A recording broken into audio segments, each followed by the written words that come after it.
What's up, everybody? This is your boy Adam. Once again, it's hashtag homeless. It's day 62, and I'm up really early today because I have another one of these social services appointments. Can you believe it?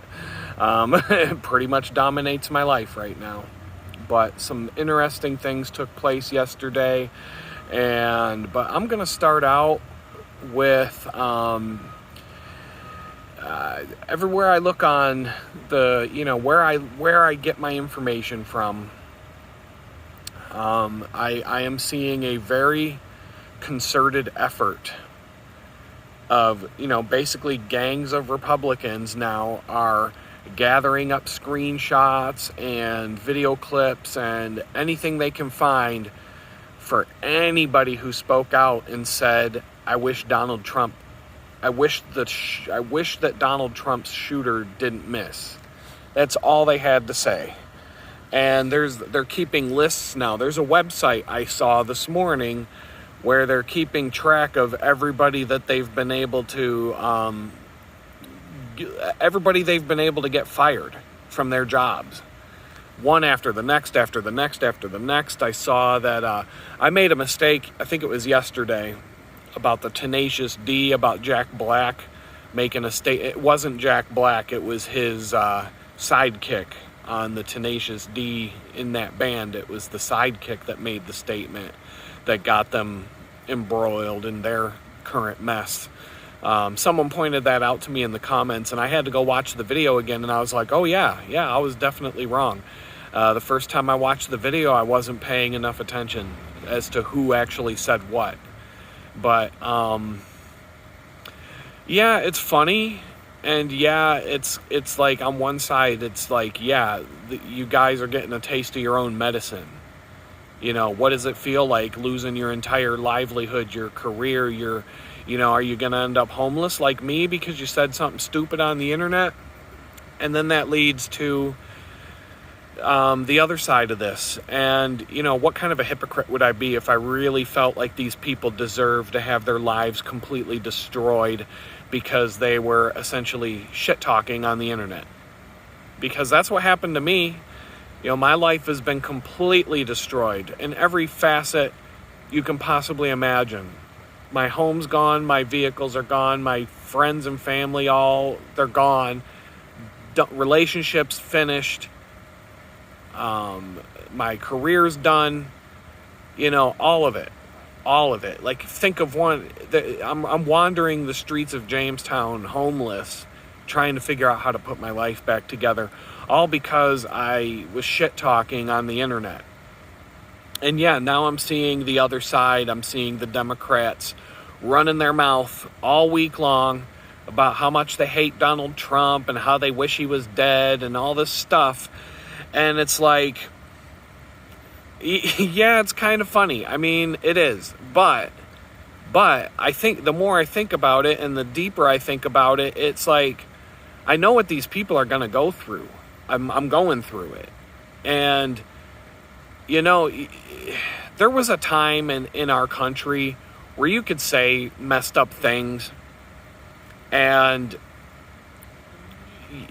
people... It was okay.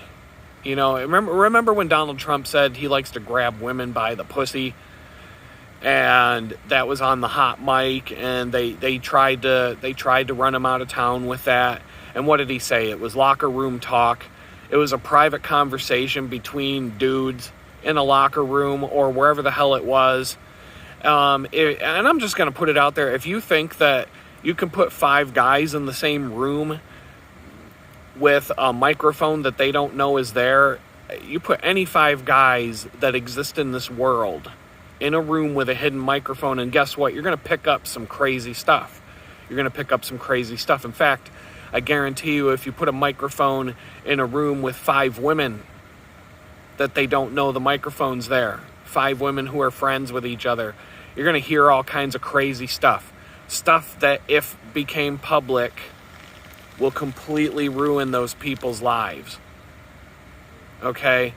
So, but, recording someone in a private conversation and then blasting it out on the internet, that's, I think everybody would agree that that's wrong to do. And that, if somebody's life gets ruined because of this conversation they had, and it's happened. I mean, what was that? There was like that big, what's her name? The cooking show lady. She said some racist stuff. And was it a private conversation that someone recorded and then blasted it out on the internet? I don't know her name. But I mean, she's still rich. She's probably not hurting. She's not homeless, but her entire reputation and career was ruined because of some private thing that she said. And I guarantee you, I can guarantee you, I was in prison. I heard there's no more racist place on earth than prison. And and that goes for everybody of every color and every nationality. You will not find a more racist place on earth than being in prison. And that goes for everybody, not just white people. It goes for all colors, all people. But,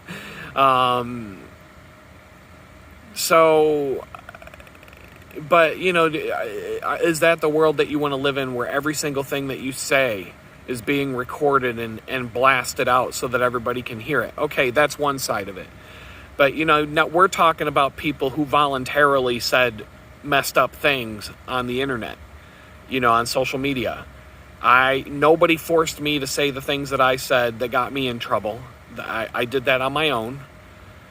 All these people that are losing their jobs this week because they wish Donald Trump's head got blown off, they're paying the price, a severe price.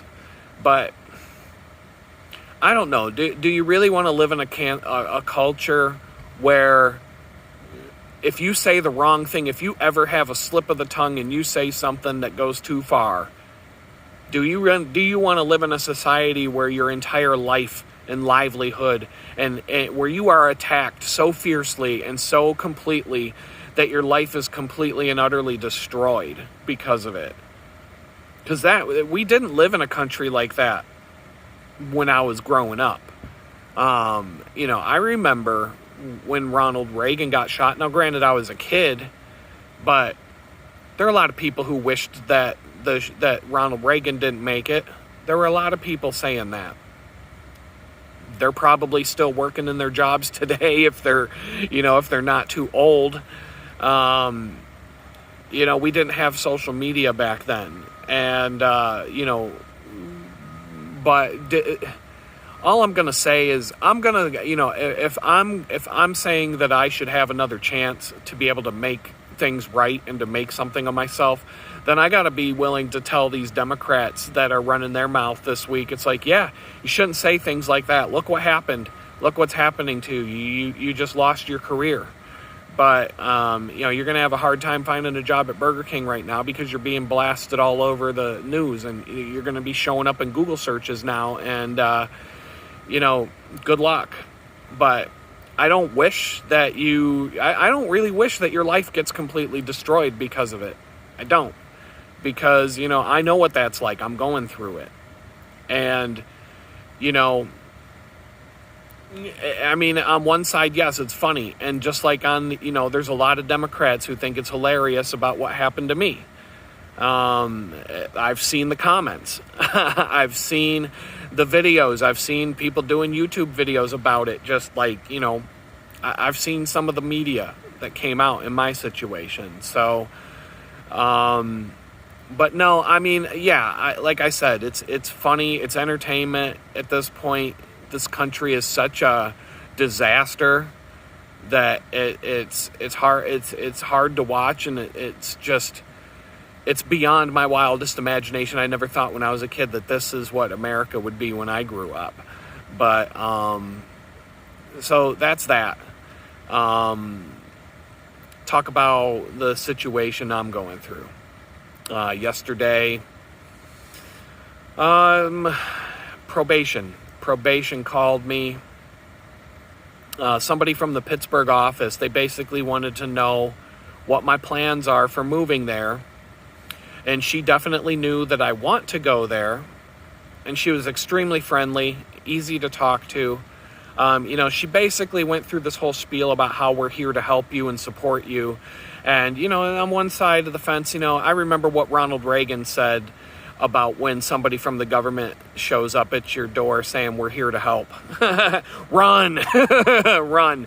But we talked for a while. I shared my entire situation, everything that's going on. And so she gave me a few choices. And so one choice that she put on the table is that I can stay here in Jamestown and try to get my life together, especially if I find a job here and can find a place to live and all that stuff. Like, that's not off the table, according to her. According to her, that's not off the table. My second choice was that I can move to Pittsburgh, but because I don't have a place to live, they would be putting me in a halfway house in Pittsburgh. And if I thought the homeless shelter was a bad place to live, I certainly do not want to live in a halfway house. The rules, it would be like being back in prison. Like, you are not allowed to leave the halfway house, or without a permission slip, and you're getting drug tested every time you come in and out, pretty much. Like, they're going to come at me. I talked about having to pee on command. They're going to come at me multiple times a week trying to make me pee in a cup and on demand with some, pervert staring at me while I'm trying to do it. And, there's going to be all kinds of rules. There's going to be all kinds of... I might not even be able to take my laptop into the place or my phone. I know somebody who got put back in prison because he had a Wi-Fi hotspot at a halfway house. So, there's the halfway house, and I know the place that they're talking about. I've heard stories about it. I'm terrified of going back to that's like going back to prison. That is like going back to prison. That was option number 2. Go to Pittsburgh and live in a halfway house until I can find a job and apartment. I don't want that. I don't want that. My third option, she told me that she said that she can put it... Now, my probation officer, when it came... I have my best friend. He lives down south in the state of Texas. He offered, way before I was homeless, he offered that I could come and stay with him. Offered to come and pick me up and bring me there. Just extremely, extremely generous between him and his wife to offer me that. Really awesome friend. And so I put in the request to my probation officer here in New York to do that. And a month later, he calls me back and said that he didn't even put in the request because he didn't think that they would allow it. Or, I don't know. It was just weird. But they said they didn't put in the request for me to transfer. And so this woman in Pittsburgh, the probation officer in Pittsburgh that I'm talking to, I was talking to her about that, and she kind of got this, really? They won't? What? She's like, I can do that for you if you think it would help. And so we talked about that for a little bit, and she's like, her way of wording it was, out of the 3 options that you have, where do you think you would be able to get the most support from people and help get yourself on solid ground? And, I told her, I said, I would like to go to Pittsburgh because that's where my kids are. I would like to be back in my son's life. But, I didn't say that I don't want to go to the halfway house, but I said, if I go to Texas, I have a roof over my head. I have space to breathe. I have a place where I can sit and work and grind and look for work.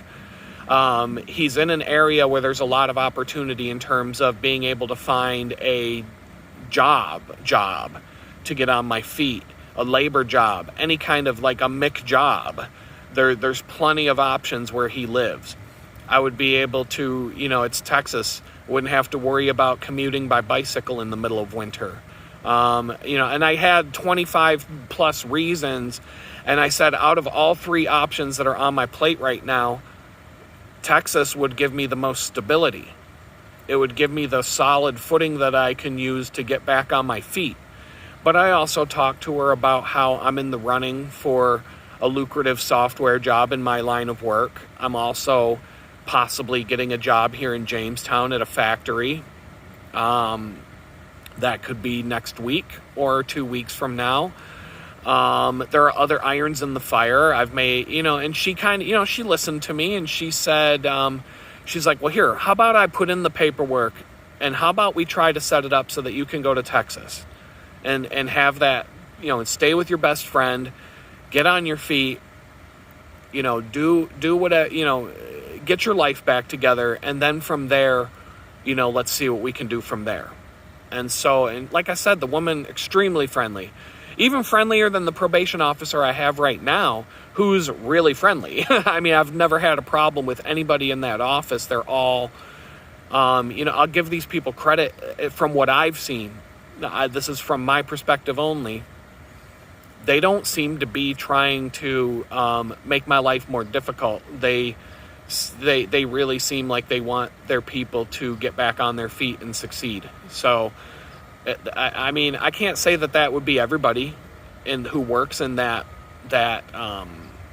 system, but everybody I've dealt with so far in that system has been, it's been unexpected because cops aren't always the friendliest people, and we'll just leave it at that.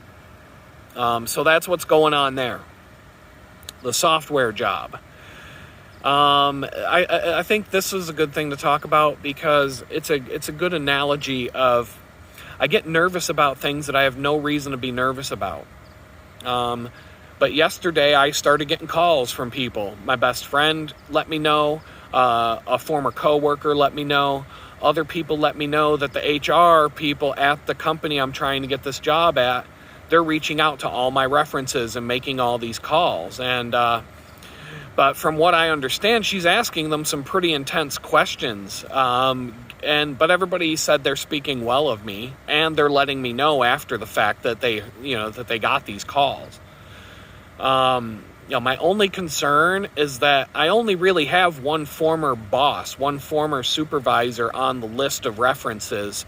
And it's not really something I can do because, like I've been saying, a lot of companies, and a lot of you agree with me in the comments, companies nowadays and supervisors nowadays are reluctant to give references to any former employer or any former employee because of liability. And, if you say somebody did a bad job and then that person can turn around and sue you and sue the company. And so companies and supervisors are very reluctant to give references, not because you did a bad job, not for any other reason other than the only thing they want to do is verify that you worked there, and they don't want to speak about your character because they don't want to be put in a position like that. And so, I mean, if you develop a good rapport with your boss, if you go out drinking together, if you become friends, then it's definitely likely that your boss is going to give you a reference, and maybe they can use you as a reference vice versa of, how good of a boss is this person when they're looking for a new job. But it's a hard situation for a lot of people now to come up with good references. And companies, I mean, like I said, it's a bygone era. The rule of thumb in HR, and up-to-date HR practices is to not do it. There's other ways to figure out if this is a good candidate or not. And there comes a point where you just got to say, look, the person's qualified. They aced all the interviews. They jumped through all the hoops. At some point, you just got to say, all right, give this person a shot. How many things do you have to do before you just finally say, okay, bring them in and see if they can do the job? So anyway, I don't know if the fact that I only had one former supervisor is going to mess up this process, but I haven't heard back yet from the HR manager. So I'm not, I do have a couple of contacts I've reached out to that if I could get references from, they were former supervisors, and not just supervisors, but partners in the companies that I worked for, like like the top of the pyramid people. So if I can get even one of those, that would be enough to drive it home. But I haven't heard back from the one that I'm hoping to hear back from. I haven't heard back from, and I don't know if I will. Time zones are way out of whack right now, and so I don't know. I'm just gonna, I did what I could do, but if, like I said, the worst thing that can happen is you don't hear back or they say no, but it's possible that they say yes, but they'll never say yes if you don't ask. So, that's good advice for anybody. So really what I need to do is just take a deep breath, especially when I get this anxiety kicking in, and just try to let it go. In a normal world, in my normal life, this wouldn't be as intense as it is right now. But right now I feel like so much is riding on this one thing. And, I can't stand being in that position where everything hinges on one person's decision. I never want to be in that position in life. It's the same thing when you're dating somebody. You never want to be in a position where that girl is all you have. Women will walk away from you if you're like that. Women want to know that the way that a woman stays in your life is that she knows you can just walk out the door and go find a new woman within 24 hours. You know what I mean? Like that keeps women in line. I hate to say I'm going to get at least 10 comments in the thing about that, but if I'm gonna go way off tangent if I go down this path, but women prefer to have a guy who has other options than a guy who she thinks is all to herself and can't find another girl. And it's the same thing with business. You don't want to be so desperate, I guess, that your whole livelihood hinges on this one person's decision. It's a much better situation if I had 3 or 4 companies where I was at the same point with, we're at this point where they're calling my references and they haven't given me an official offer yet, but if I had 4 or 5 companies that were all in the same if I was in this process with 4 or 5 companies this far along in the process, the anxiety level wouldn't be as high. Because if one doesn't come through, then maybe the next one will. But anyway, the one thing that I find interesting about this whole 6-week process that I'm going through is that I get nervous about one thing after another, and every single time so far, it was completely unfounded. And I mean every single time. But my mind, even though it's unfounded, and even though I can say, there was no reason to worry about that, my mind will just jump right to the next thing and say, okay, well, those last 8 things were nothing to worry about, but what about this thing? And what about that thing? And what about this other thing? And so that's just something that I do. And a lot of us do, because if we didn't, the Bible would not have the verse from Matthew 26, which I've had to try to memorize. And it says, look at the birds of the air. They do not sow, they do not reap, they don't store away in barns, and yet your heavenly Father feeds them. Are you not much more valuable than they? So, the Bible is telling us that God takes care of the birds. They don't have to worry about where they're going to eat, where they're going to sleep. They fly around, they do their thing, they live free, God feeds them. And you don't think God cares about you more than the birds? And so, I got to keep reminding myself about that. God's feeding me. If I wasn't walking so much, I'd be getting fat because the food is available. There's a lot. I have no problem with food right now. I have not had one single issue with food since I got released from prison.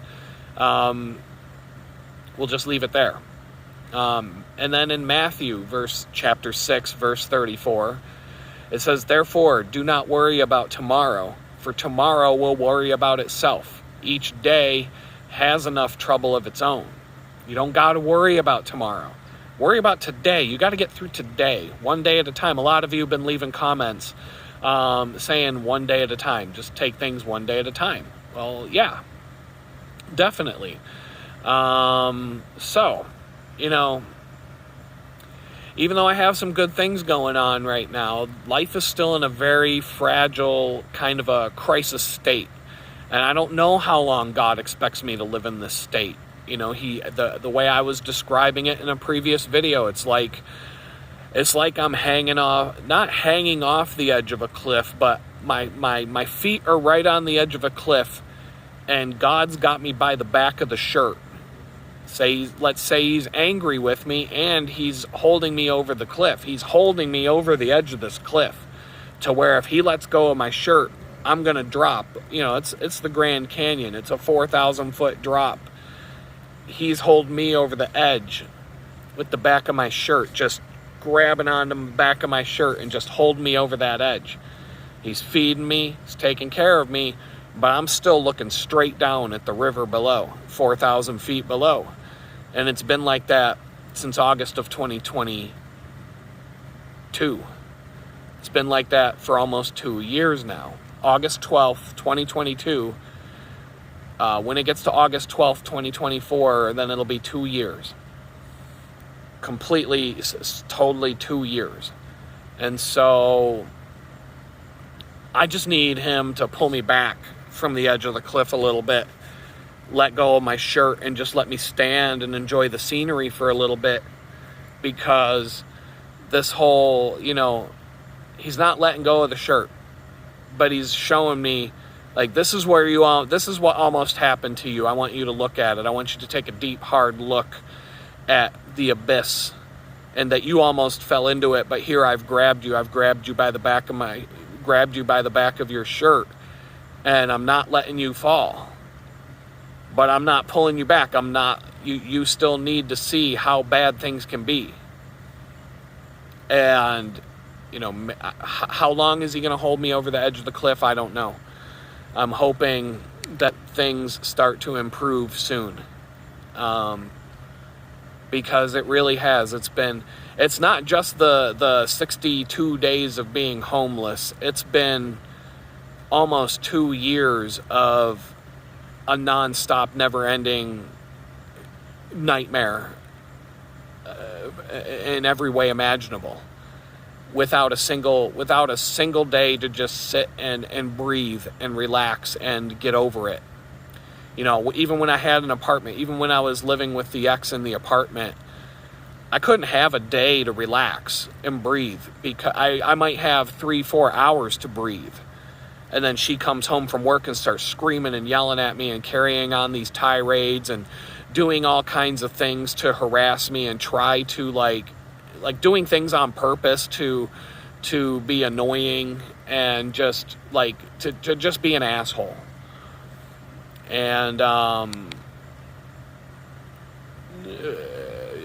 because she was having buyer's remorse, we're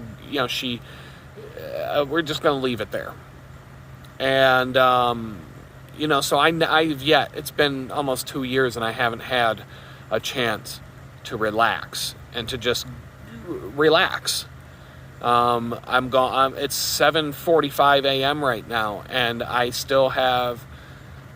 have a few more minutes to sit and be somewhat at peace, but I have to walk over to this place on the other side of town for social services, and they're telling me that I could get there at 8.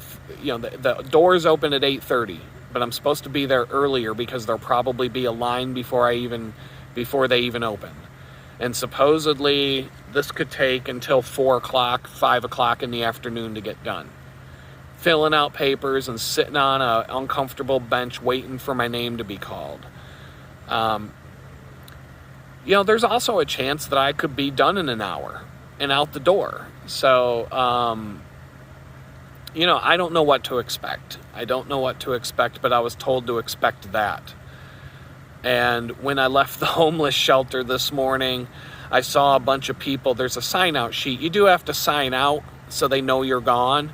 And they want you to tell them where you're going, but you can, some people just write outside and then they leave, and they're not getting in trouble for that. I'll at least say I'm going to the library, I'm going to social services, wherever, but I'm not giving them an itinerary of my entire day. But that's what they would want if I was in the halfway house. I would have to literally tell them every single thing I did, everywhere I go, I'm going to have like a pass, or an actual pass. And the probation officer was saying, you'll have little windows of opportunity to go look for a job. I'm like, wow, that's not going to help me at all. Right now, I have all day and into the night to go look for a job. Nobody's telling me when I can and can't leave and what I can and can't do other than a few rules. So yeah, all of a sudden Jamestown's not so bad if they're going to put me in this hellhole of a halfway house down in Pittsburgh. So I'm going to do everything in my power not to have that happen. Even if it means that I stay here in Jamestown, save up a little bit of money, get an apartment down in Pittsburgh and skip that and get a job. Like, I don't know what's going to happen, but this is like this is all I'm saying is I'm really thankful that the woman offered to call my friend down in Texas, and she's already made the progress. She's already contacted him. She's already talked to him. Supposedly she's putting in the paperwork as I speak. But this process, it's a government bureaucracy. It can take a month. When I was in my when I had to transfer from Pittsburgh to come up here to Jamestown, their process, I believe, took 60 days. The same amount of time I've been homeless. So hope. But, even this woman down in Pittsburgh said that it's fluid. If things change, if I can get a job and a place to live up here, then she said, let me know. They're basically saying that they're working with me. They're not against me. And I'm not being threatened, and I'm not... as long as I'm not breaking any laws and breaking their rules and stuff like that, they're not coming at me. But I still have to get a job. I still have to pay a fine. It's not much. If I get this job that I'm in the running for, a single paycheck would be more than enough to pay the fine, and I'd still have money left over. So, I think I'm pretty much at the point where I should wrap this up. It's been about half an hour today. I have a whole lot of stuff to talk about. I have a whole continuation of the stuff that I was talking about the other day, about how it feels like I'm flying a plane while I'm also trying to build the plane. And a whole bunch of stuff that came from church last weekend. And here it's Wednesday. And I don't know, because everything's fluid. Like I said, everything changes. There's new stuff to talk about every single day. And so I'm just going to kind of start with the latest and what's going on. But hopefully there's not much to talk about with the place that I'm going here after I get done talking to you guys. Social services, it's just more of the same. After that, I'm hoping that there's I'm hoping that there's some tranquility today, and that there's not much to talk about for tomorrow, and then I can go into these other things that came out of church last weekend and all that kind of stuff. So, once again, don't worry about tomorrow. If you're worried about something, I know a lot of you are going through some tough times. I've had more than one person show up in the comments saying that you're also homeless, or that you're about to be homeless, or that you've been homeless in the past and you got out of it, but now because of the economy and the things going on, you're falling right back into it. Tough times for everybody right now. And if you're not on tough times, count your lucky stars. Don't mouth off. Don't threaten people's lives. Don't wish death upon people when you're on social media. Even if it's just a dumb shit-talking comment on a Twitter post. People are losing their jobs not even for a full-on Twitter post, but for a random comment they made on another post. All it takes is, I wish the shooter didn't miss, and your life is going to be completely destroyed right now, because the Republicans are angry and they're coming at you. They're coming full force. All you got to do is make one little slip and they're coming for you. And it's because people have been coming for them for the last 8 years and doing this to them for the last 8 years. So, be careful. We're in a cold civil war right now, because, there aren't bombs. We're not lining up on a battlefield and shooting at each other. Not completely. There are there is violence going on. There are cities that have been burned.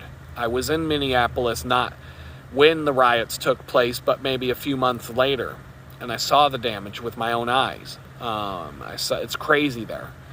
Other places, I've talked to somebody in Seattle talking about how that city was completely trashed and all the crazy stuff that was happening there and the violence. And so, yeah, we're in a cold civil war that occasionally bubbles up a little bit, but you're not far away from a full, real deal civil war. So, we just got to calm the fuck down. We just got to calm the fuck down. All of us, and myself included. I said my piece the other day about the Trump shooting. I didn't threaten anybody. I said, yeah, you Democrats get to say whatever the hell you want and you don't get in trouble, but now you're getting in trouble. I'm seeing it. You might not be going to prison for it, but you're definitely, the pendulum, like I said, the pendulum is starting to swing the other direction, but I'm not going to be happy when it swings all the way to the right. I'm not going to be happy about that at all, because I've been there.